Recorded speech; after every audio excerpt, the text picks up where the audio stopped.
When the ground collapses, what keeps us standing? Claire and Buddy faced the chaos of an earthquake, where every choice can save, or destroy, lives. Would you have the courage to go all the way? The morning Clearwater Hills changed forever began like any other. Claire Miller stood at her kitchen window, watching Buddy finish his morning patrol of their modest backyard. The German Shepherd's routine was as predictable as her own: check the fence line, investigate the maple tree, and finally settle on the back porch with an expectant look that said, "Time for work." But today was different. As Claire reached for her travel mug, the ceramic tiles beneath her feet began to tremble. Coffee sloshed over the rim, dark droplets spattering across the counter like falling stars. Her first thought wasn't of herself, but of her patients at Clearwater General Hospital, where she was supposed to start her shift in less than an hour. The initial tremor was gentle, almost hesitant, like a child testing the ice on a frozen pond. Then came the roar, a sound Claire would later describe as the earth itself screaming. The ground lurched violently, and the world around her fractured into chaos. Picture frames crashed from walls, cabinet doors flew open, and her grandmother's china collection became a symphony of destruction. "Buddy," she called out, dropping to her hands and knees as years of disaster training kicked in. The shepherd was already at the door, his posture alert but steady, waiting for her command. Together, they made their way to the doorframe, Claire's body pressed against the wood as the house groaned and swayed around them. 37 seconds. That's how long it took for the earthquake to reshape Clearwater Hills. When the shaking finally subsided, Claire's first breath tasted of dust and fear. Through her kitchen window, now webbed with cracks, she could see the changed landscape of her neighborhood. Houses stood at odd angles, like teeth in a broken jaw. The Hamiltons' two-story Victorian, which had stood proudly at the end of the street for over a century, was now partially collapsed, its eastern wall exposed like an open dollhouse. "Come on, boy," Claire whispered, grabbing her emergency kit from beside the door. Her hands found the familiar texture of Buddy's rescue vest, stored right next to her own first aid supplies. As a registered nurse who volunteered with the local search and rescue team, she had trained for disasters. But nothing could have prepared her for seeing her own community torn apart. The streets were barely recognizable. Asphalt had buckled and split, creating jagged ridges that reminded Claire of the topographical maps she'd studied in school. The air was thick with dust and the acrid smell of ruptured gas lines. In the distance, car alarms wailed like lost souls, their chorus punctuated by the deeper, more urgent sounds of emergency vehicles. Claire's phone buzzed in her pocket. The screen was cracked, but still functional. A message from the emergency response coordinator lit up the display: main rescue teams blocked by landslide on Highway 23. Secondary teams deploying from south. Northern District currently inaccessible. All available SNR personnel report status. Her fingers trembled as she typed her response. Miller and Buddy operational. Located in North Hills residential area. No structural damage to person/equipment. Awaiting instructions. The reply came almost immediately: stay put. Too dangerous to proceed alone. Wait for backup. A scream cut through the morning air, distant but distinct. Buddy's ears pricked forward, his body tensing with practiced alertness. Claire looked down at her phone, then at her rescue dog, and finally at the devastation surrounding them. The Northern District was cut off, and official help was hours away at best. More screams echoed across the broken landscape, accompanied by the ominous sound of shifting debris.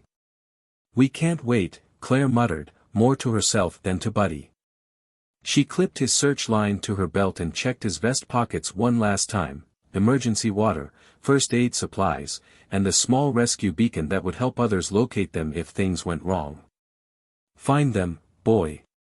As they moved deeper into the devastation, Claire tried not to think about the last time she'd defied orders.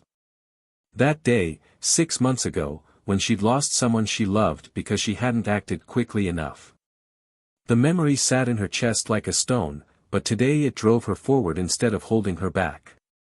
Today, she had a chance to make a difference. Buddy led the way, his nose working the air currents, trained to detect the scent of living humans trapped beneath debris. They passed the ruins of the local coffee shop where Claire bought her morning brew, now just a skeleton of twisted metal and broken glass. The bakery where Mrs. Chen made those incredible almond croissants was simply gone, replaced by a mountain of rubble. The first aftershock hit as they reached Madison Avenue. The ground shuddered, and a partially collapsed building groaned ominously. Claire grabbed Buddy's harness, pulling them both into the shelter of a sturdy doorway. As dust rained down around them, she heard it, a child's cry, coming from somewhere in the ruins ahead. Buddy's head snapped toward the sound, his whole body vibrating with purpose. Claire checked her watch, 8:47 a.m. The golden hour for rescue was already ticking away. Whatever happened next, there would be no turning back. "Ready?" she asked her partner. Buddy's steady gaze met hers, filled with unwavering trust and determination. Together, they stepped out from their shelter and into the unknown, leaving behind the safety of protocol and procedure. Ahead lay only uncertainty and danger, but also, Claire hoped, the chance to save lives. As they picked their way through the debris, Claire couldn't shake the feeling that this was more than just another rescue mission. This was a test, a chance for redemption, and possibly the most important day of her life. The ground trembled beneath her feet, a reminder that Mother Nature wasn't finished with Clearwater Hills just yet. But Claire Miller and her faithful shepherd were just getting started. The child's cries led Claire and Buddy through a maze of fallen concrete and twisted metal. Each step required careful consideration. One wrong move could trigger a collapse, turning rescuers into victims. Buddy moved with practiced precision, his training evident in every calculated pause and subtle head tilt as he tracked the sound. "Hello." Claire called out, her voice steady despite her racing heart. "This is Claire Miller, I'm a rescue worker. Can anyone hear me?" The response came between sobs, "Help. We're under here." The voice was young, frightened, but alive. Claire's medical training kicked in as she analyzed the sound, clear airways, no obvious signs of crushing injury in the voice, conscious and oriented. All good signs. Buddy's bark cut through the morning air, sharp and purposeful. He'd pinpointed the location, a collapsed storefront that had once been Romano's Pizzeria. The building had pancaked, its second floor now sitting at an angle that made Claire's stomach twist. Steel support beams jutted out like broken bones, and sheets of glass hung precariously overhead. "I'm going to need your help," Claire spoke to the voice beneath the rubble. "Can you tell me your name and if anyone is with you?"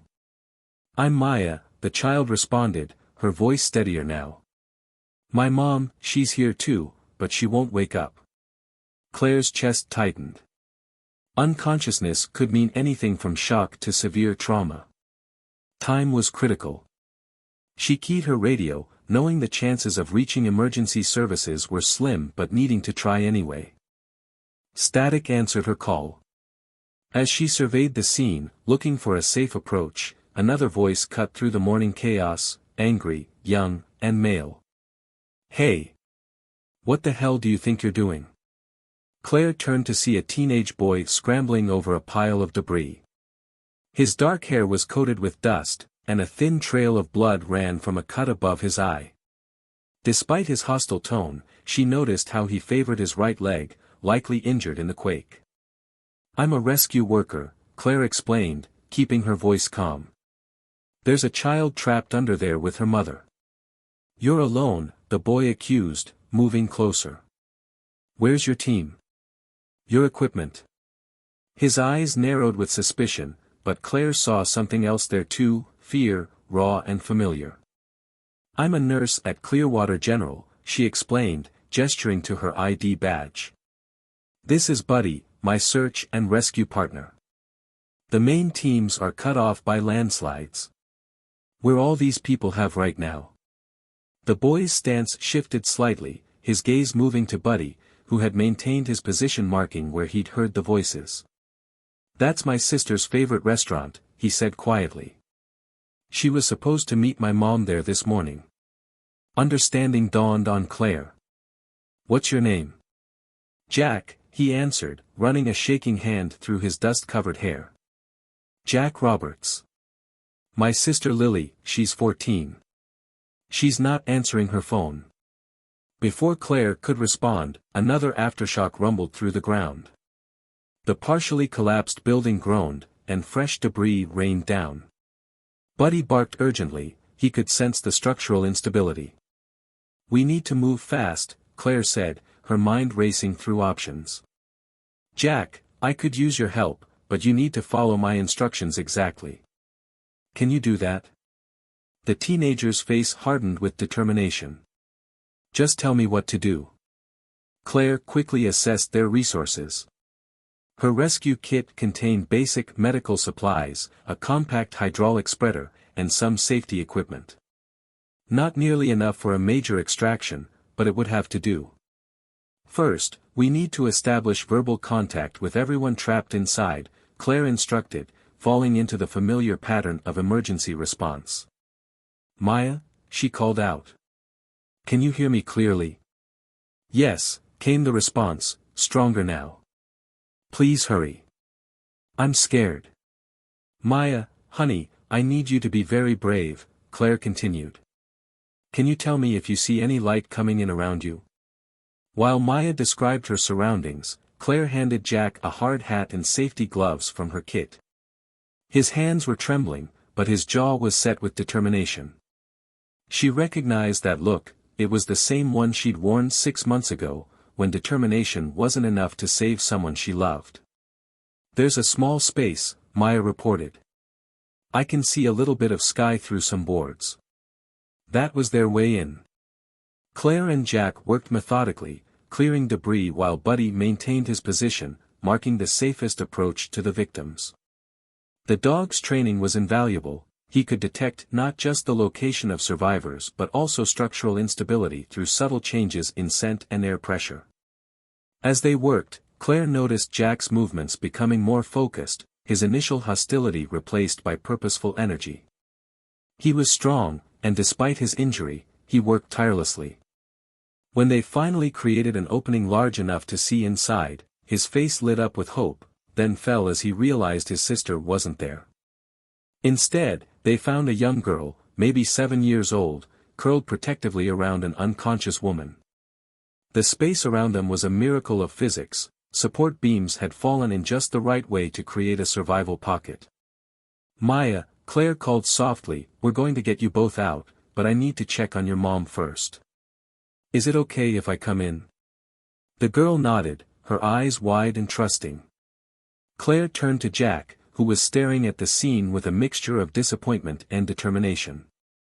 "I need you to be my spotter," she said, clipping a safety line to her harness.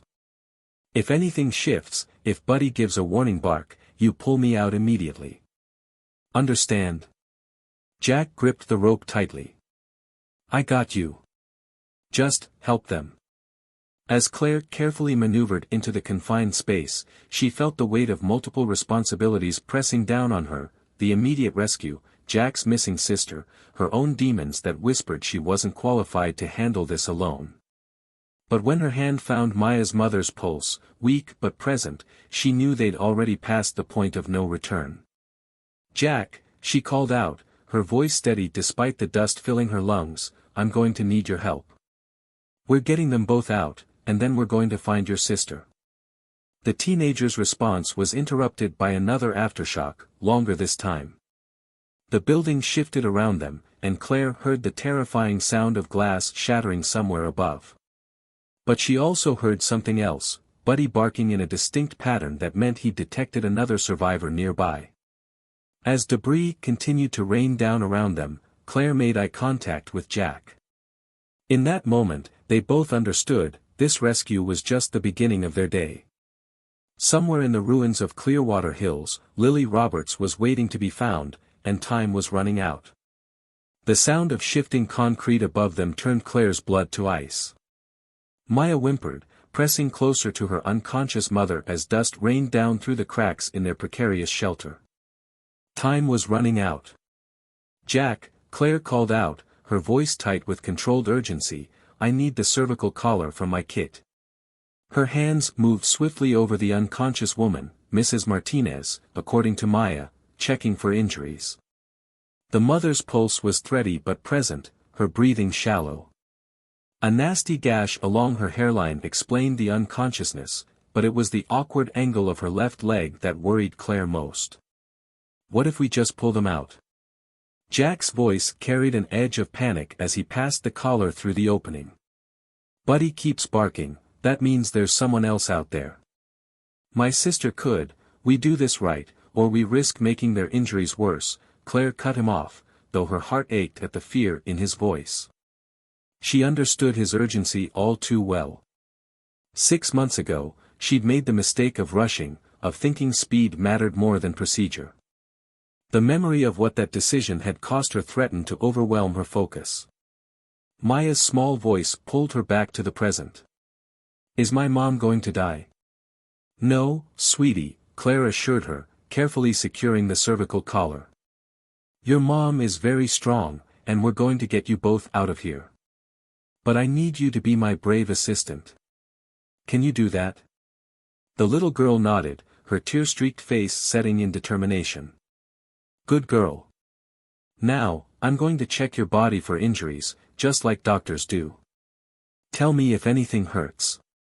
While Claire assessed Maya, she kept up a steady stream of conversation, partly to distract the child, partly to monitor her mental status. "Do you and your mom come to Romano's often?"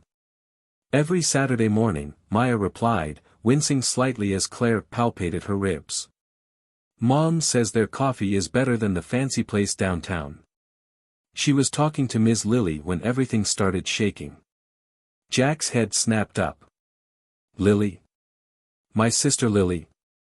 "The nice lady who always wears pretty scarves," Maya confirmed. "She works here on weekends. She gave me a cookie while Mom was ordering." Hope and fear warred on Jack's face. She was here. She was definitely here. His voice cracked. "We have to," another aftershock interrupted him, stronger than the last. The building groaned ominously, and Claire heard the distinct sound of glass shattering somewhere above them. "Buddy," she called out sharply.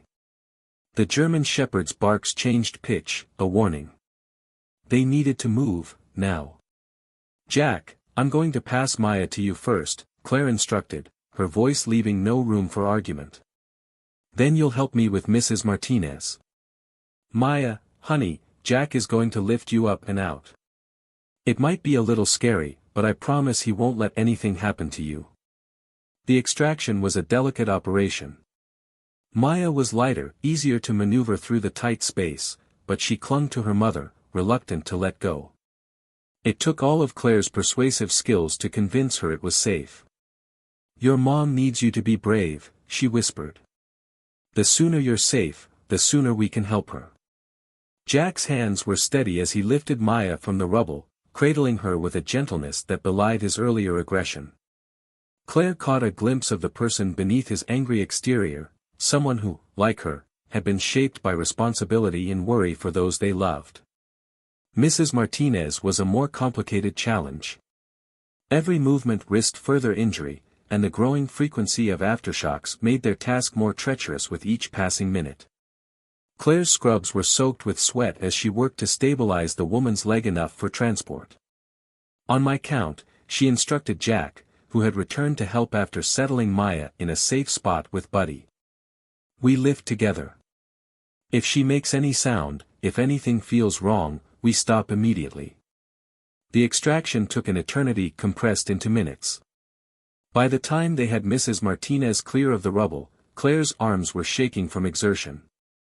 The woman remained unconscious, but her vital signs were stable, a small mercy in a morning that had offered few. As they moved their patients to a safer location, Buddy's urgent barking reminded them of their unfinished business. Claire could see the conflict on Jack's face as he looked between Maya, who refused to leave her mother's side, and the direction of Buddy's alert. "She's alive," he said, his voice rough with emotion. "Lily's alive in there somewhere.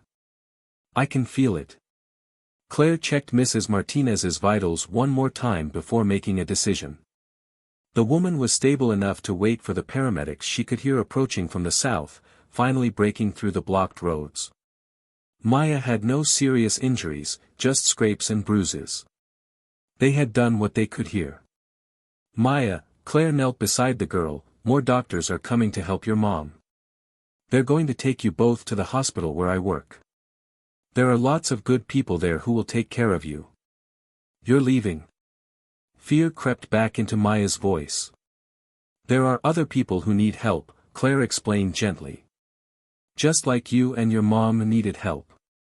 But I promise the doctors coming are very good at their jobs." Maya looked at her mother, then back at Claire.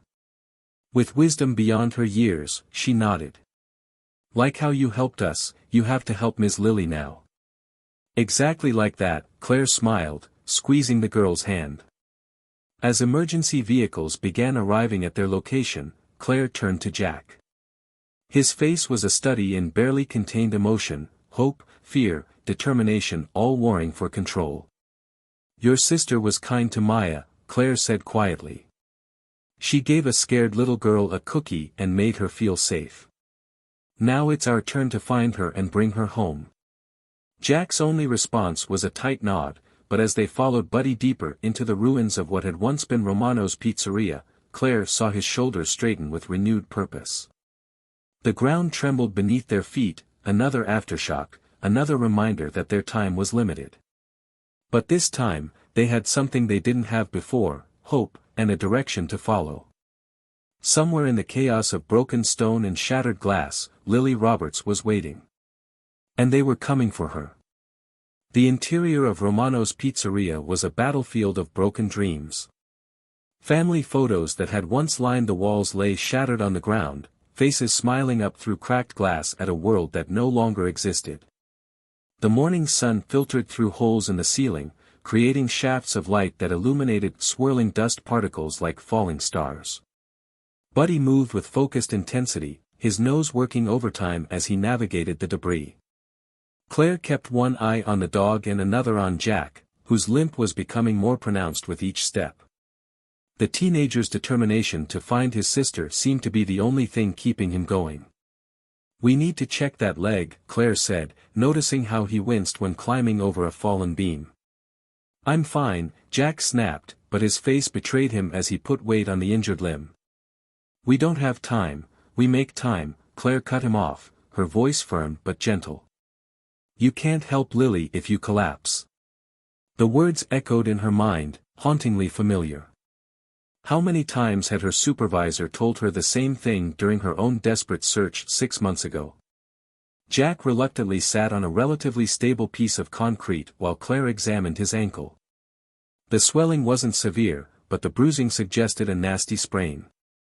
As she wrapped it with supplies from her kit, she felt his eyes studying her. "You've done this before," he said quietly. It wasn't a question. Claire's hands stilled for a moment before continuing their work. "Yes. Did you find them?" The question hung in the air like the dust around them.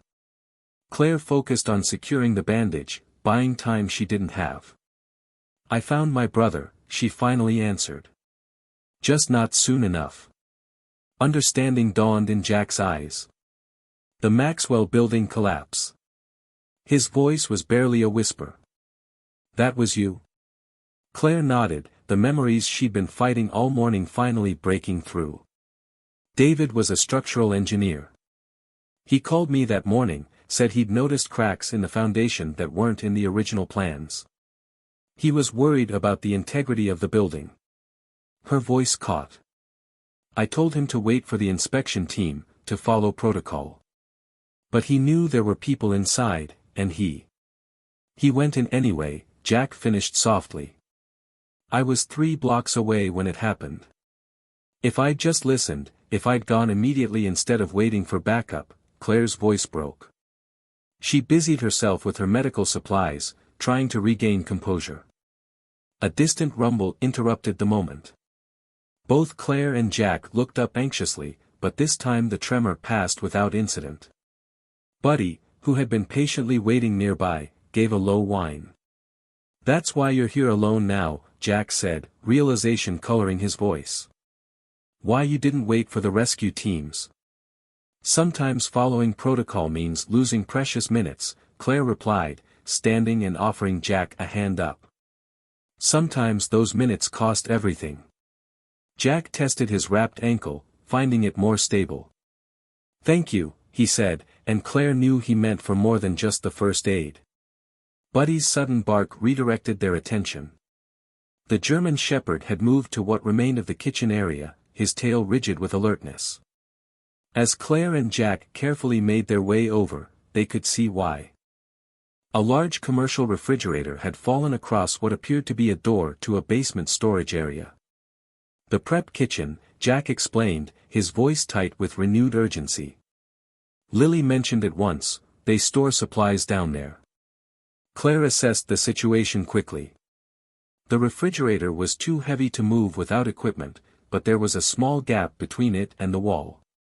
Buddy's behavior suggested airflow, which meant possible survival space below. "Lily?" Jack called out, his voice cracking with desperation. "Lily, can you hear me?" The silence that followed was deafening. Then, so faint they might have imagined it, came a sound. 3 distinct taps. "That's her." Jack's face lit up with wild hope. "When we were kids, we had this code, 3 taps for yes, 2 for no. She's down there." Claire was already pulling equipment from her kit. "We need to establish better communication. The gap's too small for us, but..." She looked at Buddy, who stood ready, understanding in his intelligent eyes. "Can he fit?" Jack asked, watching as Claire attached a small emergency radio to Buddy's vest. "He's trained for confined space rescue," Claire explained, checking the radio's battery. "If there's a way through, he'll find it." She turned to her partner, holding his gaze. "Easy does it, boy. Find her." Buddy approached the gap cautiously, testing each step. The space was tight, barely wide enough for his muscular frame, but the dog pressed forward with determined focus. Both Claire and Jack held their breath as Buddy disappeared into the darkness. Minutes stretched like hours. The radio crackled with the sounds of Buddy's movement, each static burst a reminder of how tenuous their connection was. Jack paced despite his injured ankle, while Claire forced herself to remain still, listening intently. Then came a sound that made both of them freeze, a human voice, weak but clear, coming through the radio. "Hello? Is someone up there? Lily?" Jack practically dove for the gap, but Claire caught his arm. "Stay back," she warned. Any sudden movement could shift the debris. She keyed the radio attached to her vest. "Lily, this is Claire Miller. I'm a rescue worker, and I'm here with your brother Jack. Are you hurt?" A pause, then, "My leg's trapped under something. I can't feel it anymore." Lily's voice wavered. "Jack's really there?" "I'm here, Lils," Jack called out, tears streaming freely down his dust-covered face. "Just hang on, okay? We're going to get you out." "There are others down here," Lily continued, her voice growing fainter. "Ms. Rosa from the flower shop, she's not moving anymore. And I think I hear water." Claire and Jack exchanged alarmed looks. Water in a confined space could quickly turn a rescue into a recovery. They needed to act fast, but the fallen refrigerator blocked any quick access. Another aftershock chose that moment to hit, stronger than the last. The building groaned around them, and the gap Buddy had squeezed through began to narrow as debris shifted. "Buddy, come back!" Claire commanded sharply. Long seconds passed before the German Shepherd emerged, looking frustrated at having to leave someone behind. "We need help," Claire admitted, checking her radio again for any response from emergency services. Still nothing but static. This is beyond what we can handle alone. No, Jack's voice was steel. You said it yourself, sometimes waiting costs everything. There has to be another way down there. Claire looked at her watch. Nearly 2 hours had passed since the initial quake. She thought of David, of all the what-ifs that haunted her sleepless nights. Then she looked at Jack, seeing the same desperate determination she'd felt that day. There's always another way, she said finally, pulling out her map of the building complex. We just have to find it before the water does. Claire spread the building plans across a relatively stable surface, her flashlight illuminating the faded lines. The basement storage area of Romano's connected to a network of older utility tunnels, remnants from Clearwater Hill's early days as a mining town. If they could find an access point. Here, Jack pointed to a spot on the map.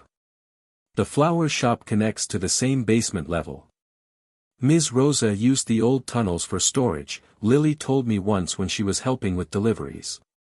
A crash from somewhere above made them both jump.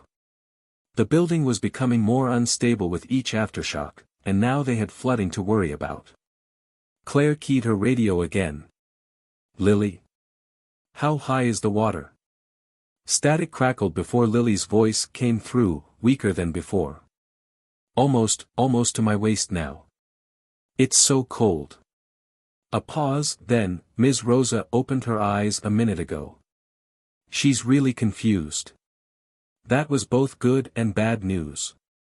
Rosa was alive, but confusion could indicate a head injury or hypothermia from the cold water. They needed to move fast. The flower shop's 2 buildings over, Claire said, calculating risks. The street's completely blocked, but if we go through the buildings themselves. Through the buildings? Jack's eyes widened. Is that even possible? Claire shouldered her pack, checking Buddy's vest equipment one more time. We're about to find out. Stay close to me, and if I say run, you run. No questions. They moved carefully through what remained of Romano's dining room toward the shared wall with the neighboring business, a small bookstore. The distance wasn't far, but every step carried risk. Buddy led the way, his training allowing him to detect unstable areas before they could give way. Lily, Claire spoke into the radio as they walked, I need you to keep talking to Ms. Rosa. Ask her simple questions, her full name, her birthday, what day it is. Can you do that? I'll try, Lily's voice shook. The water's really cold, and my leg. I know it hurts, Claire soothed, even as she and Jack worked to clear debris from their path. But talking will help keep you both alert. Tell her about your favorite flowers, that should get her attention. They reached the wall separating Romano's from the bookstore. Years ago, Claire remembered, these buildings had all been one large department store. The subdividing walls weren't load-bearing, which meant. Look, she pointed her flashlight at a section near the floor. See how the baseboard's newer? There used to be a door here. Jack was already moving forward, but Claire caught his arm. Wait. We do this carefully. She ran her hands along the drywall, feeling for the studs. The walls compromised from the quake. One wrong move could bring down more than we want. Together, they began removing sections of drywall, working from the bottom up. The radio crackled periodically with Lily's voice as she talked to Rosa, each transmission a reminder of their racing clock. And the lilies of the valley are my favorites, Ms. Rosa. Remember how you taught me to arrange them last spring? A faint voice responded in the background, Rosa, finally engaging. Claire felt a surge of hope. If the older woman was becoming more alert, they might have a chance of getting everyone out alive. The wall came down easier than expected, revealing the ghostly remains of the old doorway. The bookstore beyond was in worse shape than Romano's, shelves had toppled like dominoes, creating a maze of literature and debris. The air was thick with the smell of wet paper and mold. The water's moving faster, Lily's increasingly panicked voice came through. Ms. Rosa says. She says there's a maintenance tunnel that connects to her shop, but she can't remember where the entrance is. Another aftershock hit, stronger than the last. Books rained down around them as shelves swayed dangerously. Buddy barked a warning, and Claire pulled Jack back just as a section of ceiling crashed down where they'd been standing. "We can't go back," Jack said, staring at the newly fallen debris blocking their return path. "Then we go forward." Claire checked her map again, trying to orient herself in the darkness. "The flower shop should be just beyond that wall, but we need to find a stable path." Buddy's sudden alert bark cut through her planning. The German Shepherd had moved to a toppled shelf unit, pawing at something beneath it. Claire directed her flashlight beam where Buddy indicated, revealing a trapdoor partially hidden under the fallen books. "It's a cellar entrance," she breathed. These old buildings all had them for coal delivery. Jack was already moving books aside. Could it connect to the tunnels? One way to find out. Claire keyed her radio again. "Lily, sweetheart, we're coming down from a different angle. When we get close, make as much noise as you can." They cleared the trapdoor, its ancient hinges protesting as they pulled it open. A rush of cold, damp air hit their faces, along with the unmistakable sound of running water. The water main must have ruptured, Claire realized. That's what's flooding the basement. She shone her light down the steep stairs, revealing ankle-deep water already coursing through the old delivery entrance. Jack started forward, but Claire stopped him. "Harness first," she insisted, pulling safety equipment from her pack. "We tie off here, use the buddy system. If something goes wrong up here." "Nothing's going wrong," Jack cut her off, but he allowed her to secure the harness around him. His hands shook as she checked the straps, though whether from cold or fear, she couldn't tell. "Lily," he called into his radio, "we're coming down now. Just hold on, okay?" The response was frightening in its weakness. "Hurry, the water's so cold." Claire secured her own harness and checked Buddy's equipment one final time. The dog's eyes met hers, steady and trusting. Together, they'd found survivors in collapsed mines, pulled children from storm drains, located hikers lost in the mountains. But this felt different. This felt personal. As they descended into the flooded basement, Claire couldn't shake the memory of another dark place, another race against time. But this time she had backup, a determined brother, a loyal dog, and the weight of experience that came from past failure. "We're coming, Lily," she whispered, more to herself than anyone else. "This time, we won't be too late." The water was numbingly cold, already past their knees and rising steadily. Claire's flashlight beam cut through the darkness, revealing a nightmarish maze of old utility pipes and crumbling brick walls. The basement's ceiling hung low, forcing them to stoop as they waded forward. The original coal delivery system branched off into multiple storage rooms, Claire explained, consulting her waterproof map with increasingly numb fingers. If Rosa used these tunnels for storage, she would have needed easy access from her shop, which means, there has to be a connecting passage, Jack finished, his teeth chattering. Despite the cold, his eyes remained sharp, scanning every shadow. The beam of his flashlight danced across ancient brick walls, catching glimpses of faded directional markers painted decades ago. Buddy moved ahead of them, nose working overtime despite the water. The German Shepherd's training was evident in how he tested each step, aware that the flooding could hide dangerous obstacles or sudden drops. "Lily?" Claire called into her radio. "We're in the tunnel system. Can you hear any water flowing near you? Any sounds that might help us locate you?" The response was worryingly faint. There's a pipe banging. Like someone's hitting it. Ms. Rosa says, she says it's the old heating system."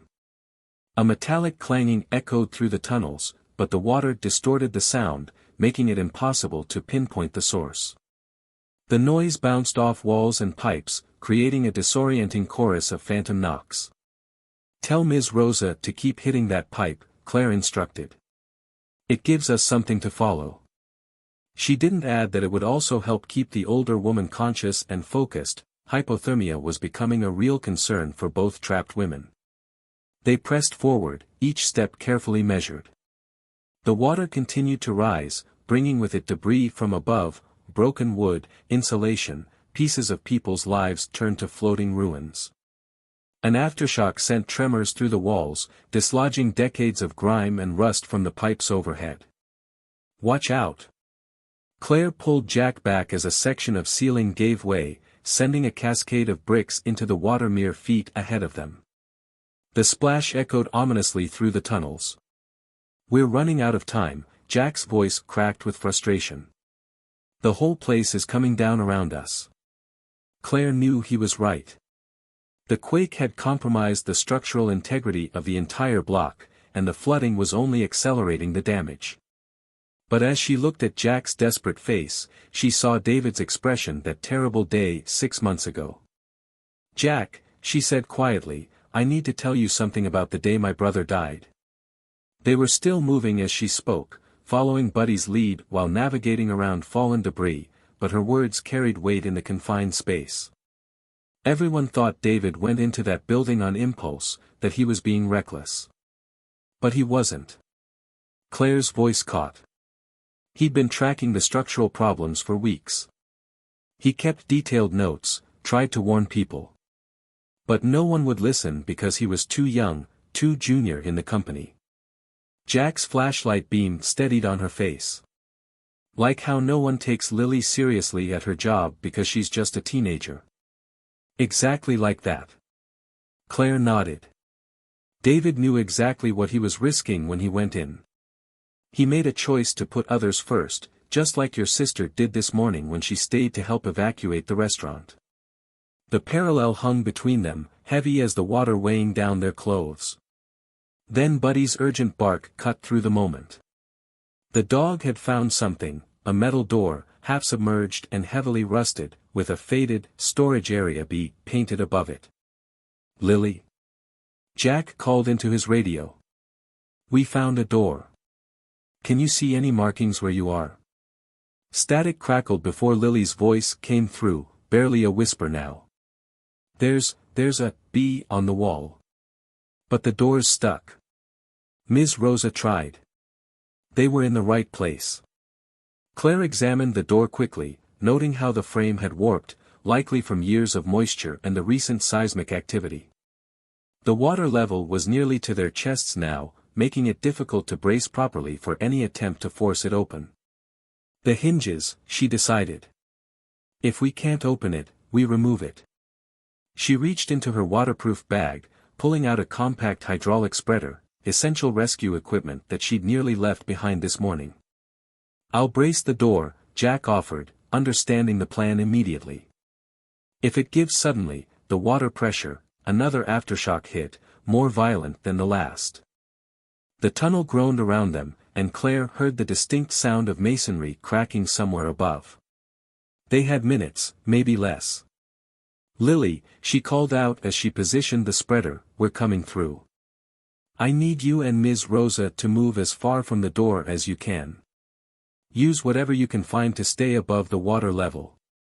Working together, Claire and Jack attacked the hinges while Buddy kept watch, his barks now taking on a more urgent tone. He could sense the building's increasing instability. The metal screamed as the spreader did its work, each moment punctuated by the sounds of the structure failing around them. Finally, with a sound like a gunshot, the first hinge gave way. Then the second. Water pressure did the rest, throwing the door open with such force that it nearly knocked them off their feet. The flood surged through the opening, and for a terrifying moment, Claire thought they'd made a fatal mistake. But there, in the beam of their flashlights, they saw them, Lily and Ms. Rosa, huddled on top of a large wooden storage shelf, the water now lapping at its second tier. Lily's trapped leg was pinned beneath a fallen beam, while the elderly florist cradled what appeared to be a broken arm. "Jack." Lily's voice was thick with pain and relief. "You actually came." "Of course I came," Jack's voice broke as he started forward. "I'll always come for you, Lils." But before he could reach her, a sound like thunder rolled through the tunnels. Buddy's warning bark came too late, the ceiling was coming down, and this time, there would be no outrunning it. Claire had just enough time to grab Jack and pull him back as the world collapsed around them, leaving them trapped in the very space they'd fought so hard to reach. The rescue had become a very different kind of mission, and now all 5 of them, 2 rescuers, 2 victims, 1 loyal dog, were running out of both time and options. Above them, somewhere in the darkness, water continued to pour in. The dust hadn't even settled when Claire's training kicked in. Sound off. Everyone report. I'm here, Jack coughed somewhere to her left. Still alive, Lily's voice wavered from the shelf. Present, Ms. Rosa managed weakly.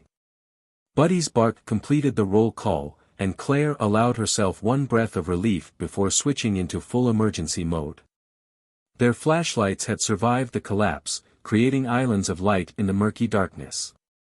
The water continued to rise, now halfway up the second shelf tier where Lily and Ms. Rosa had taken refuge. Claire. Jack's voice carried an edge of panic. The exit is completely blocked, she finished, her flashlight beam confirming their worst fear. The tunnel collapse had sealed them in, creating a deadly equation, rising water plus limited space equals limited time. Just like the flowers in spring, Ms. Rosa suddenly said, her accent thick with pain and confusion. We must give them room to breathe, to grow. Ms. Rosa has been saying things like that, Lily explained, her hand gripping the older woman's good arm. I think she hit her head when we fell. Claire waded through chest-high water to reach them, medical kit held above her head. The elderly florist's eyes were unfocused, but she smiled when Claire checked her pupils. Ah, you remind me of my Nina, Rosa said softly. Always taking care of everyone, just like the bees tend their flowers. Mild concussion, Claire diagnosed, and definitely hypothermia setting in. We need to get her warm and dry. She turned to assess Lily's trapped leg, trying to hide her growing concern about their situation. Can you move it at all? She asked, examining how the beam had fallen. Lily shook her head, tears mixing with the dust on her face. I can't feel it anymore. But I heard what you told Jack, about your brother. He didn't wait either, did he? When people needed help. The question caught Claire off guard. In the beam of her flashlight, Lily's face showed understanding beyond her years. Here was someone else who knew the weight of responsibility, of choosing others' safety over your own. No, Claire answered softly. He didn't wait. And neither did you. The morning glory opens to the sun, Ms. Rosa murmured, but closes to protect itself from the storm. Jack, who had been examining their prison with Buddy, returned with a grim expression. The water's still rising. Maybe an inch every few minutes. And I can't find any other way out. Claire did the math in her head. Given the rate of rising water and the height of their space, they had maybe 40 minutes before they'd run out of air pocket.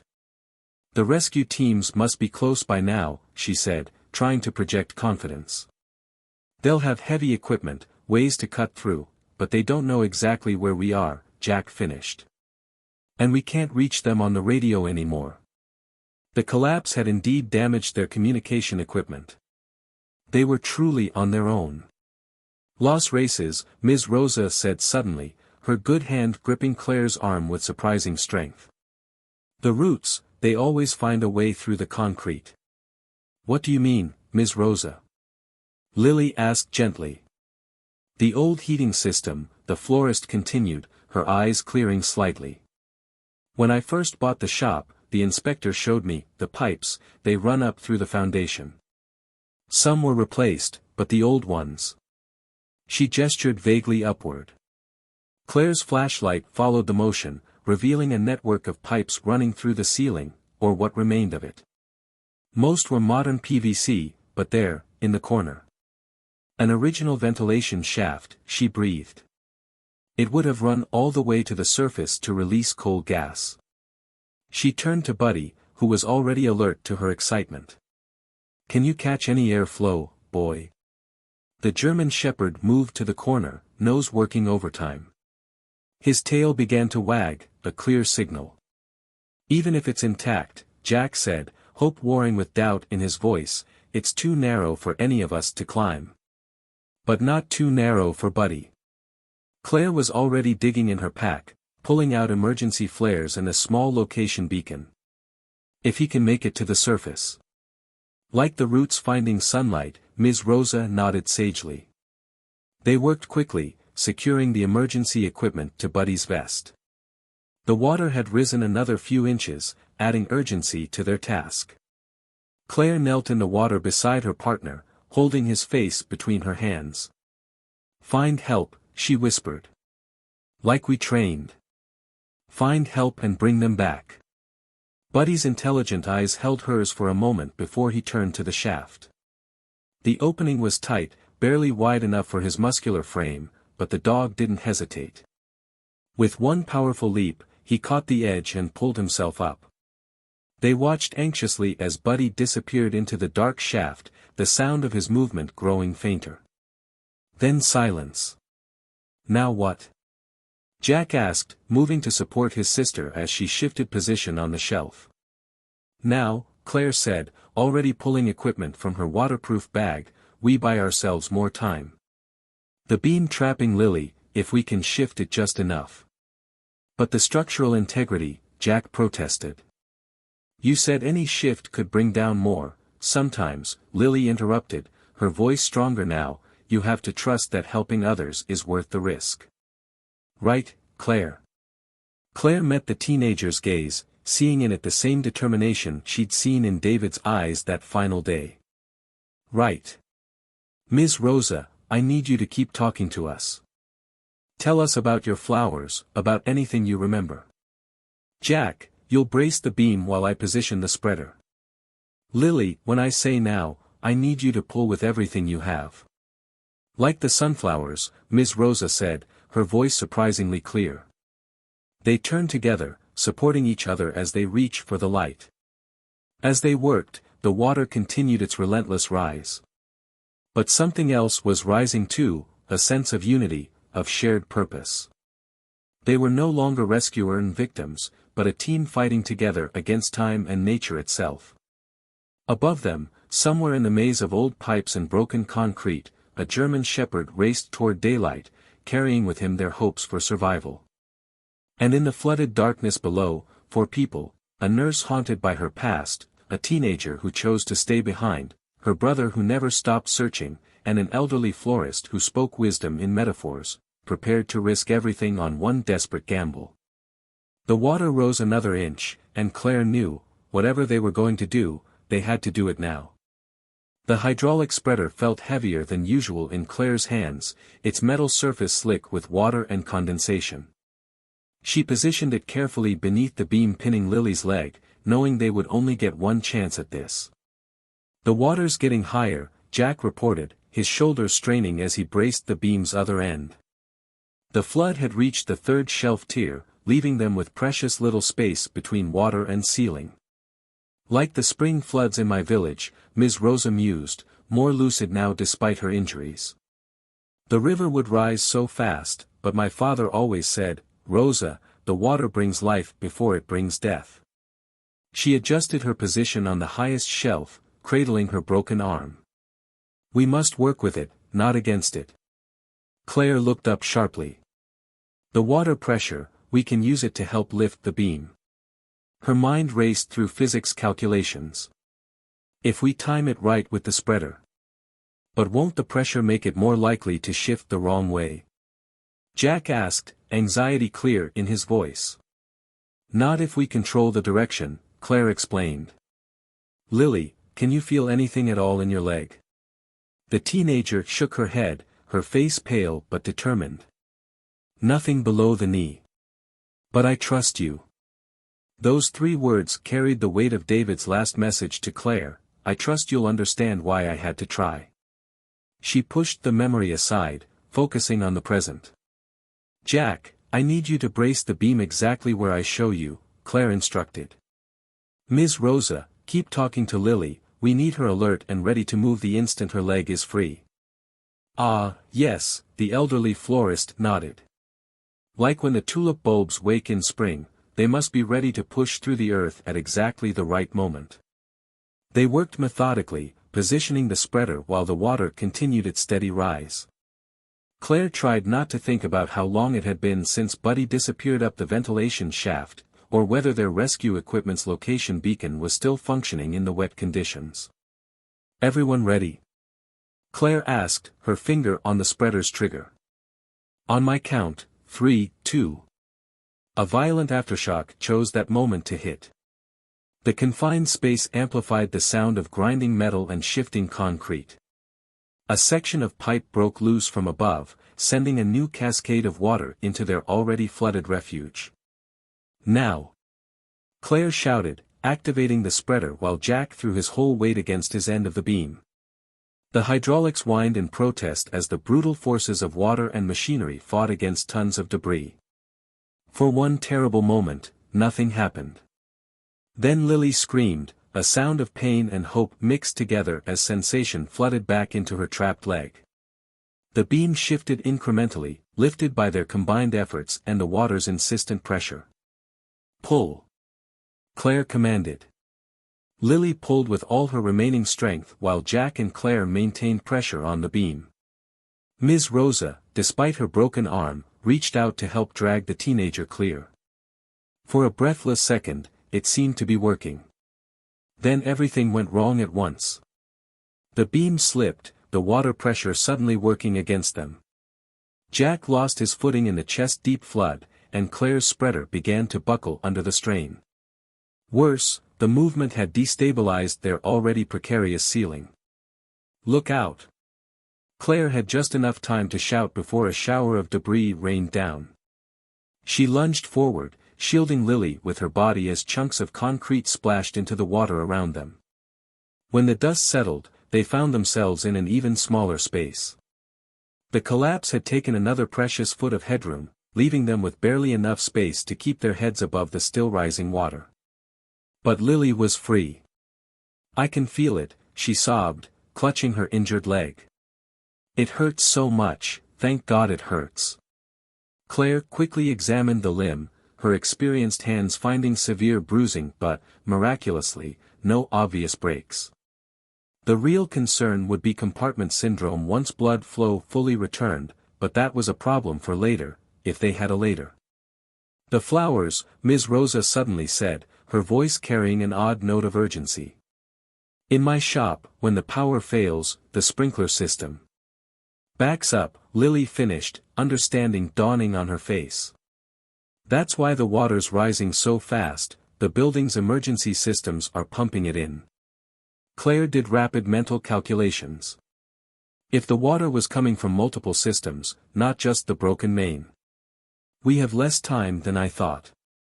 Maybe 15 minutes before we run out of air space." Jack, who had been examining their newly compressed prison, called out suddenly, "Claire! There's something moving in the ventilation shaft." They all fell silent, listening intently. Above the sound of rushing water, a scratching noise echoed down the shaft, growing louder by the second. Then came the most beautiful sound Claire had ever heard, Buddy's distinct bark, followed by the unmistakable whir of power tools. "They're coming," Claire breathed. Buddy found help. But even as hope surged through the group, another aftershock rumbled through the ground. This one was different, longer, more intense. The walls around them groaned ominously, and Claire saw hairline cracks spreading across their concrete ceiling like frost on a winter morning. "No time," she said, making a decision that would either save them all or doom them together. "Everyone to the shaft opening. If they're cutting through from above, the whole place could come down," Jack finished, already moving to help his sister. Like dead flowers in winter, Ms. Rosa nodded sagely as Jack helped her toward the shaft. Sometimes everything must fall before new growth can begin. They positioned themselves beneath the shaft opening, now barely visible above the water level. Claire did one final equipment check, ensuring everyone's safety harnesses were secure and connected. The rescue teams would only get one chance to pull them up before their pocket of air disappeared completely. Above them, the power tools grew louder. Buddy's excited barks echoed down the shaft, guiding the rescuers to their exact location. But the water kept rising, inch by relentless inch, and the cracks in the ceiling continued to spread. Claire looked at the faces around her, Jack's determination, Lily's pain-filled courage, Ms. Rosa's serene acceptance, all illuminated by the weak beams of their nearly spent flashlights. In that moment, she finally understood what David had felt in his final moments. Sometimes the only way to save everyone was to risk everything. The ceiling gave an ominous crack, and Claire knew their time had run out. The power tools stopped abruptly, replaced by shouts from above that echoed down the shaft. Buddy's excited barking grew louder, then a beam of intense light pierced the darkness, momentarily blinding them. "We've got visual," a voice called out. "For survivors plus the dog." Looking at maybe 2 feet of air space, dropping fast. Claire recognized the voice, Tom Martinez from Station 12. They'd worked dozens of rescues together. "Tom. The structure's critically unstable. We've got multiple stress fractures in the ceiling." "Copy that." Tom's reply carried both relief and tension. "We're setting up rescue lines now. How's your group looking?" Claire quickly assessed her charges. The water had reached their shoulders, forcing them to tilt their heads back to keep their faces clear. Ms. Rosa's broken arm was now immobilized against her chest, while Lily struggled to keep weight off her injured leg. Jack supported them both, but Claire could see exhaustion etched in every line of his face. "One broken arm, one leg injury, all showing signs of hypothermia," she reported. "We need to move fast."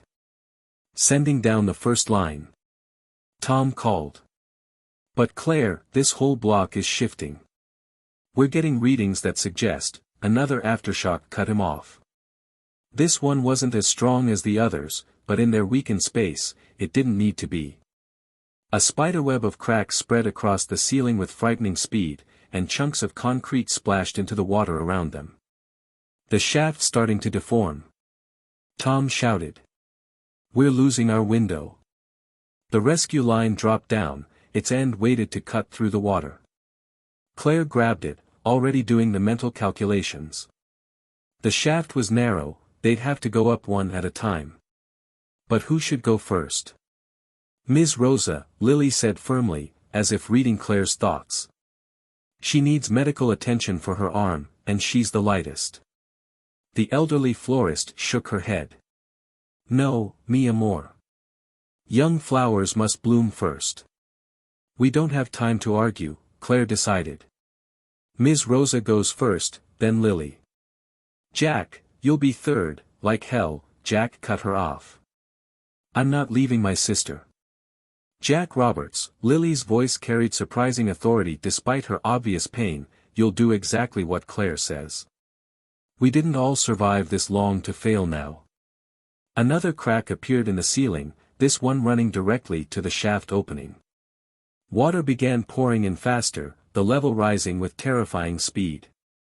"Now!" Claire ordered, already securing the line to Ms. Rosa's harness. The elderly florist looked at each of them in turn, her eyes surprisingly clear. "Remember," she said softly, "even the strongest oak started as a seed that refused to drown." Tom's team pulled her up swiftly, professional rescue workers who understood every second counted. The moment she cleared the shaft, they dropped the line back down. "Structure's failing." Tom's voice carried barely contained panic. "We're picking up major movement in the foundation."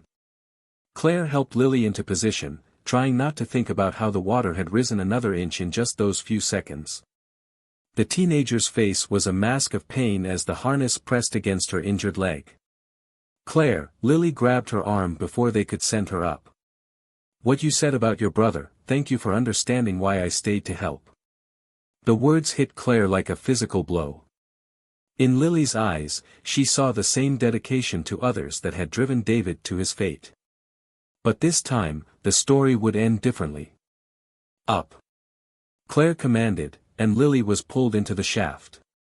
The rescue seemed to take longer this time, or maybe it was just Claire's imagination as the water crept steadily higher. The line came down a third time, now slick with water and grime. Jack grabbed it, but hesitated. "You next," he said to Claire. "I can hold out, that's not how this works," Claire cut him off, forcing the harness around him despite his protests. "You've done amazingly, Jack. Your sister needs you up there." A massive crack split the air like a gunshot. The ceiling was giving way in sections now, and their air space had shrunk to inches. "Move!" Claire shouted, clipping him in. Jack went up fast, the rescue team above clearly aware of the deteriorating situation. The line dropped down one final time, but Claire could barely see it through the muddy water that now left her only a few inches to breathe. The shaft itself was visibly deforming, squeezed by the shifting building above. "Claire!" Tom's voice was desperate now. "The whole foundation is going. You have to come up now." She reached for the line just as the largest aftershock yet hit. The ceiling finally lost its battle with physics, massive chunks breaking free. Water surged up through the new gaps, and Claire had a moment of perfect clarity. This was how David had felt in his final moments, knowing the risks, accepting them, choosing to believe that saving others was worth any cost. But where he had been alone, Claire had a lifeline literally within reach. The next few seconds stretched into eternity. Claire felt the harness catch, felt the line go taut. Water closed over her head as the ceiling came down, but the pull from above was stronger than gravity's claim. She shot up through the shaft like a cork from a bottle, pressed on all sides as the passage collapsed behind her. Her lungs burned, vision darkened at the edges, and still she went up, until air. Sweet, dust-filled air rushed into her lungs as strong hands pulled her clear of the shaft. She caught glimpses through streaming eyes, rescue workers in tactical gear, Buddy barking joyously, Jack holding Lily who was already on a stretcher, Ms. Rosa being tended by paramedics. Then the ground gave one final, massive heave. The entire section of street disappeared into itself as the undermined foundation surrendered to physics and fate. Where their prison had been moments before, there was now only a gaping hole slowly filling with water. "Cutting it a bit close there, Miller," Tom said as he helped her to her feet. But his gruff tone couldn't hide the relief in his eyes. Claire couldn't respond immediately, her body was too busy remembering how to breathe. But as she watched her group being cared for, saw the way Jack refused to leave his sister's side and how Ms. Rosa was already telling the paramedics about her flowers, she felt something shift inside her. The weight of David's death, carried for so long, began to feel less like a burden and more like a guide. He would have understood this moment perfectly, the choice to risk everything, the trust in others, the victory snatched from disaster's teeth. Buddy pressed against her leg, grounding her in the present. Together, they watched the sun break through the dust clouds above Clearwater Hills, painting the scene in colors of hope and renewal. They had all been tested by the earth itself, and they had all chosen to rise. The emergency room at Clearwater General Hospital hummed with organized chaos. Earthquake victims filled every available space, their stories written in dust-covered clothes and shell-shocked expressions. Claire sat on the edge of an examination table, finally allowing herself to be treated after ensuring her group was properly cared for. "You've got mild hypothermia, exhaustion, and what looks like a sprained wrist," Dr. Chen reported, examining Claire's arm. "And yet you've been running around treating others for the past hour." Force of habit, Claire managed a tired smile. Buddy, who had refused to leave her side even after their rescue, thumped his tail against the floor. Someone had toweled him dry and draped an emergency blanket round his shoulders, making him look oddly regal despite his ordeal. "Your group was lucky," Dr. Chen continued, wrapping Claire's wrist. "Ms. Rosa's arm was a clean break, she's already in surgery. Lily's leg shows no signs of compartment syndrome, though she'll need physical therapy. Even Jack's ankle is just a bad sprain. Claire closed her eyes, letting relief wash over her. They had made it. All of them. A commotion at the emergency room entrance drew her attention. A group of firefighters was arriving, covered in dust and sweat from their ongoing rescue efforts. Among them, she recognized Tom Martinez. "Thought you'd want to know," he said, approaching her bed. "We just finished searching the Romanos building foundation. Found a lot of damaged stock in that basement storage room, but also this." He handed her a leather-bound book, its pages warped from water damage. It was in Ms. Rosa's storage space. Claire opened the book carefully. Inside, pressed between wax paper sheets, were dried flowers of every variety, each labeled with meticulous care. Dates and notes accompanied each specimen, creating a botanical history of Clearwater Hills. "It's her life's work," a voice said from the doorway. Lily sat in a wheelchair, her injured leg elevated, with Jack standing protectively behind her. "She showed it to me once. Every important moment in town, marked with flowers." The language of petals, Ms. Rosa's voice joined them, as an orderly wheeled her bed into the adjacent space. Her arm was now properly set and casted, and color had returned to her face. "Each bloom tells a story, if you know how to listen." Claire looked down at the page she had opened to, a pressed lily, dated years ago, with a note, "For my Nina's graduation." The flower that shares her name, representing the renewal of spring. "You never told us about Nina," Lily said softly.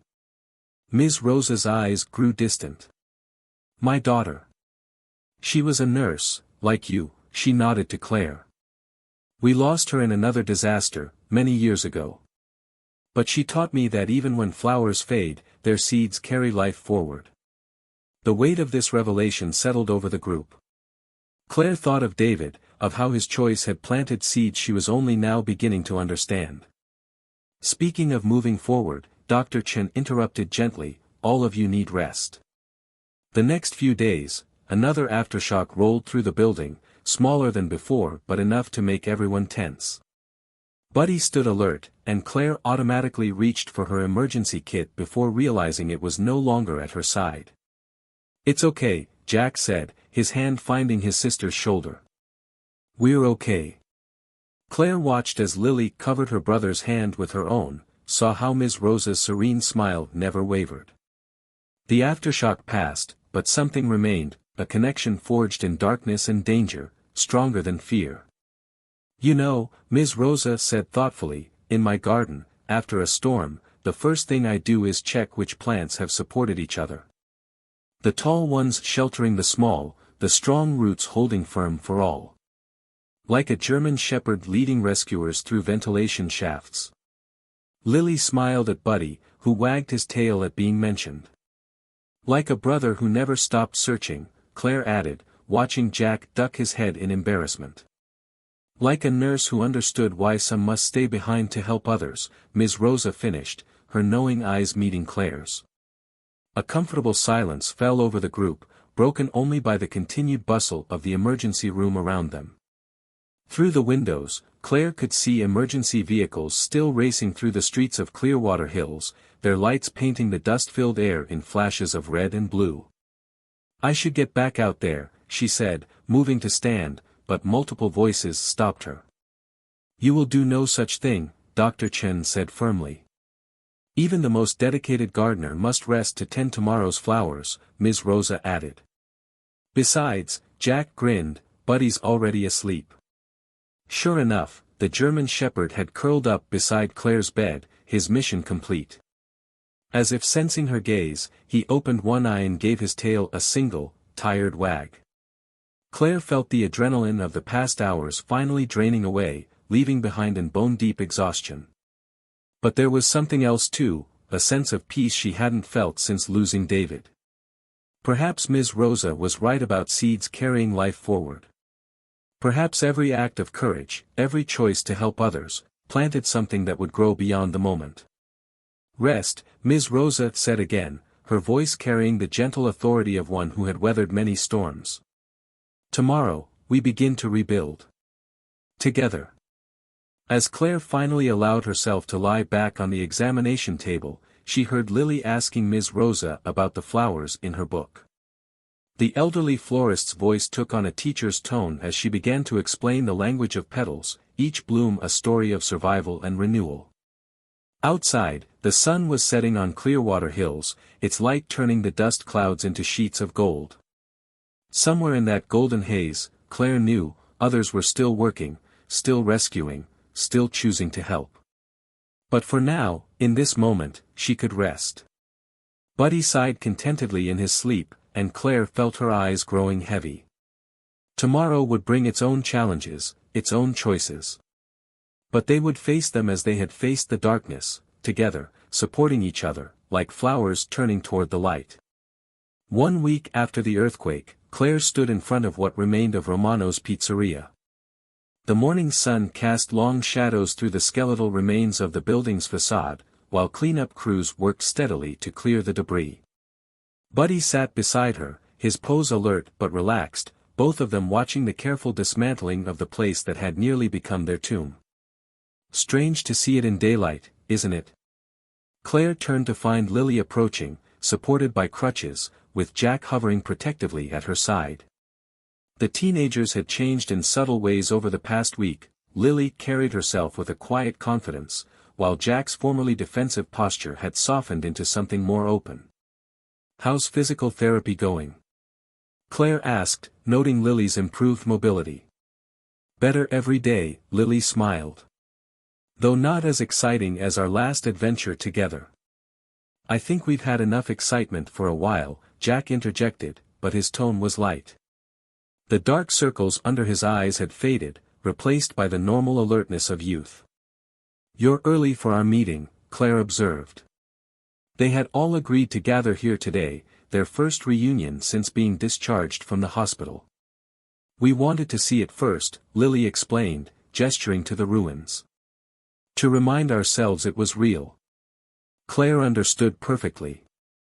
The events of that day had taken on an almost dreamlike quality, despite the very real evidence in their healing injuries and the changed landscape of their town.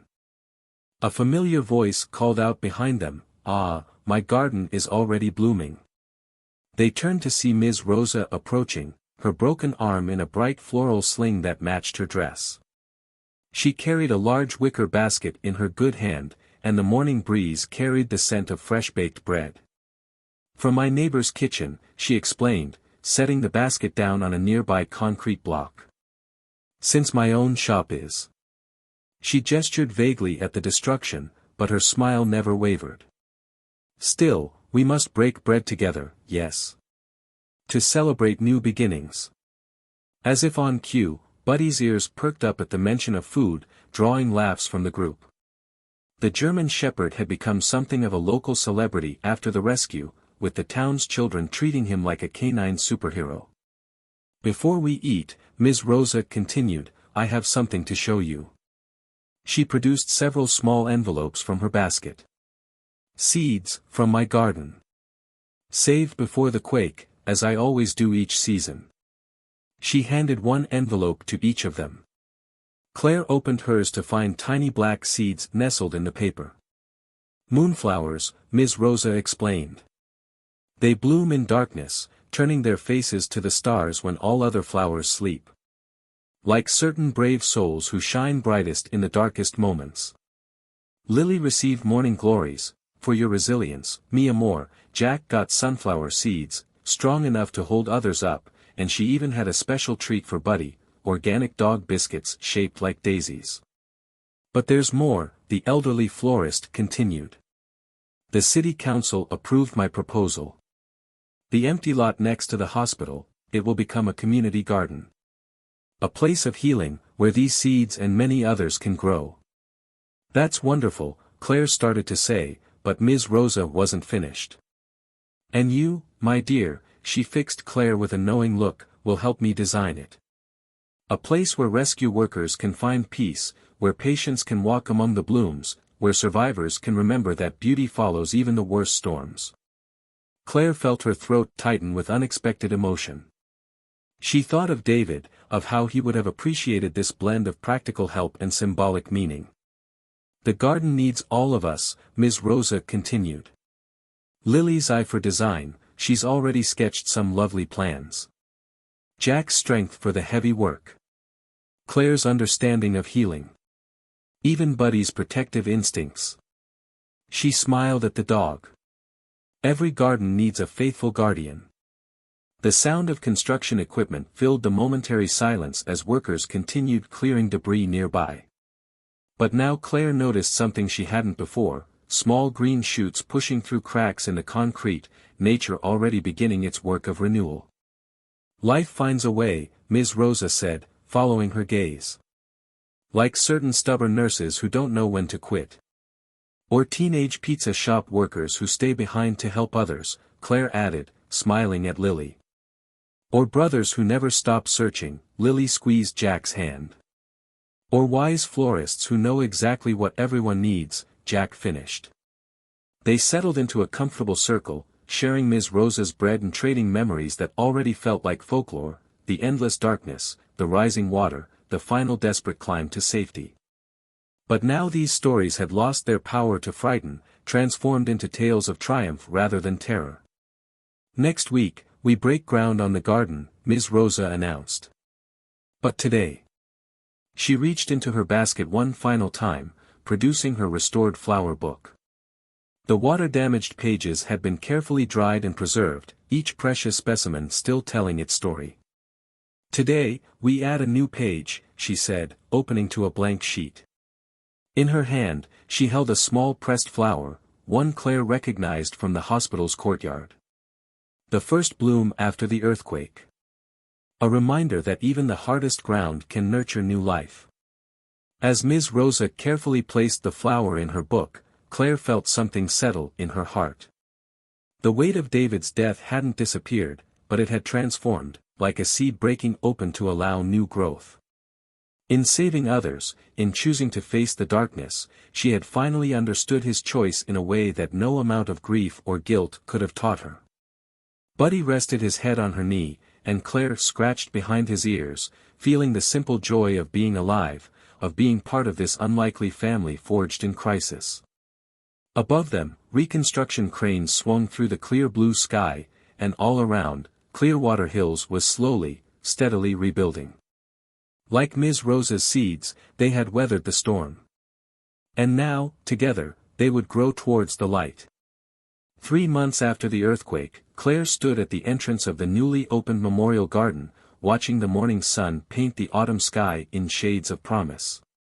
The space beside Clearwater General Hospital had been transformed from an empty lot into a haven of healing, winding paths, quiet benches, and carefully tended beds of flowers that seemed to glow in the early light. Buddy padded quietly beside her as she walked the familiar paths, his search and rescue vest replaced by his therapy dog credentials.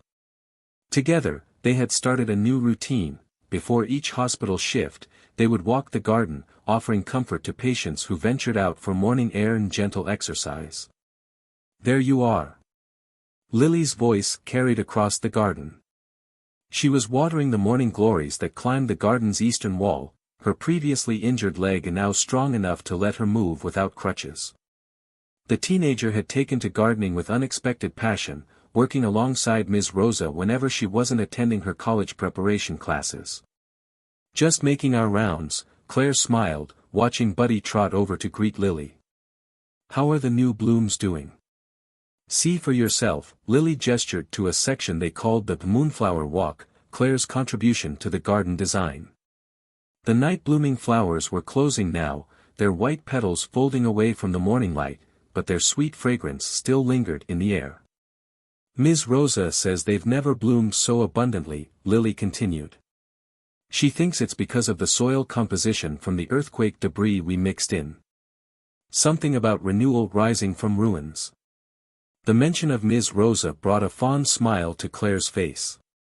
The elderly florist had become the heart of this place, her wisdom and gentle guidance touching everyone who visited. Her broken arm had healed well, allowing her to return to her beloved work, though she now split her time between her rebuilt shop and the garden. The sound of construction equipment in the distance reminded them that parts of Clearwater Hills were still being rebuilt. But even that sound had changed, becoming less about destruction and more about renewal. "Have you seen today's paper?" Lily asked, reaching into her garden apron. She produced a slightly dirt-smudged copy of the Clearwater Chronicle, folded to show a familiar headline, "Local Heroes Honored at City Council Meeting." The article detailed last night's ceremony, where Claire, Buddy, and the others had received commendations for their actions during the earthquake. Claire had felt uncomfortable with the attention, but Ms. Rosa had insisted they attend, saying, "Sometimes others need to hear our stories to find courage for their own." Jack was so proud, Lily said softly, touching the newspaper photo that showed her brother receiving his citation.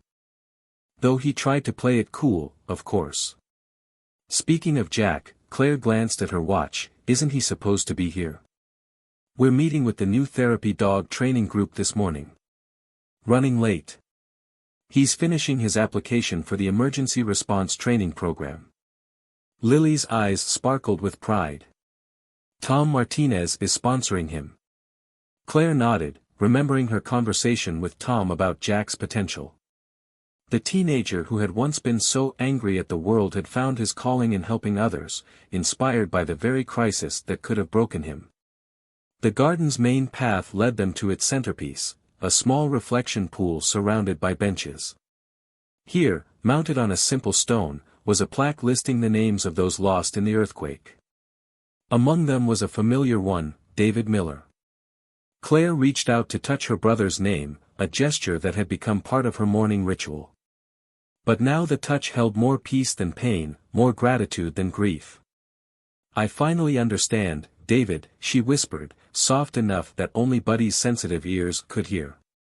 "Why you had to try. Why sometimes the risk is worth taking." A commotion at the garden entrance drew their attention. Jack had arrived with Ms. Rosa, both carrying trays of coffee and pastries. Behind them came several other familiar faces, Maya and her mother, now fully recovered, bringing flowers from Rosa's shop, Tom Martinez and some of his rescue team members, Dr. Chen from the hospital, and even several of the construction workers who had helped pull them from the collapsed building. "What's all this?" Claire asked as the group gathered around the reflection pool. 3 months since we chose to rise," Ms. Rosa said simply, her accent wrapping the words in warmth. 3 months of new growth. It deserves to be marked. She produced her flower book, now restored and expanded with new specimens. "In my village, we had a saying, a garden grows not by the strength of one flower, but by the harmony of many. Look around you, see how true this is." Claire did look, seeing not just the physical beauty of the garden, but the deeper growth it represented. Maya, once so frightened, now volunteered as a garden guide for younger children. Jack and Lily had found their paths forward, their bond as siblings stronger than ever. The rescue teams used the space for decompression after difficult calls. Hospital patients found hope among the blooms. And Claire herself had found healing she hadn't known she needed.